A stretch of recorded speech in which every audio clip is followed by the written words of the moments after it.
കോന്നിയിൽ ഷോക്കേറ്റ് കെ.എസ്.ഇ.ബി ജീവനക്കാരൻ മരിച്ചു. അറ്റകുറ്റപ്പണി നടത്തുന്നതിനിടെയാണ് അപകടം ഉണ്ടായത്.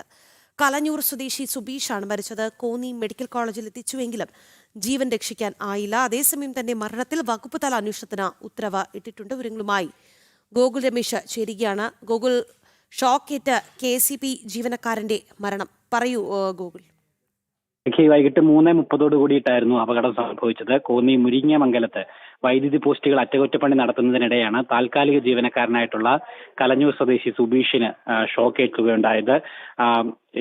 ഈ പോസ്റ്റുകൾ ക്രെയിൻ ഉപയോഗിച്ച് മാറ്റുന്നതിനിടയിലാണ് ഇത്തരത്തിൽ ഷോക്ക് ഏൽക്കുകയുണ്ടായത്. പെട്ടെന്ന് തന്നെ കോന്നി ആശുപത്രിയിൽ ഇദ്ദേഹത്തെ എത്തിച്ചെങ്കിലും ഇദ്ദേഹത്തിന്റെ ജീവൻ രക്ഷിക്കാനായിട്ട് സാധിച്ചില്ല. ഷോക്കേറ്റ വഴിയിൽ ഇദ്ദേഹം തെറിച്ചു വീഴുകയും അങ്ങനെയും പരിക്ക് സംഭവിച്ചിട്ടുണ്ട്. അതുകൂടാതെ ഷോക്കേറ്റ രീതിയിലുള്ള പരിക്കും മരണത്തിന് കാരണമായിട്ടുള്ളതായിട്ടാണ് മനസ്സിലാക്കുവാനായിട്ട് സാധിക്കുന്നത്. എന്തായാലും സംഭവത്തിൽ വകുപ്പ് തല അന്വേഷണത്തിന് ഉത്തരവിട്ടിട്ടുള്ളതായിട്ട് കെ.എസ്.ഇ.ബി അധികൃതർ അറിയിച്ചിട്ടുണ്ട്.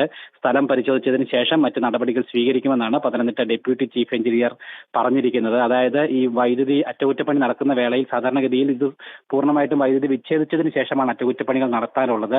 അങ്ങനെയാണെങ്കിൽ പോലും എങ്ങനെയാണ് ഷോക്ക് ഏറ്റത് എന്നുള്ള കാര്യമാണ് പ്രധാനമായിട്ടും അന്വേഷിക്കേണ്ടത്. വീഴ്ച ഏതെങ്കിലും തരത്തിൽ സംഭവിച്ചിട്ടുണ്ടെങ്കിൽ കൃത്യമായിട്ട് നടപടി സ്വീകരിക്കുമെന്നാണ് കെ.എസ്.ഇ.ബി അധികൃതർ അറിയിച്ചിരിക്കുന്നത്.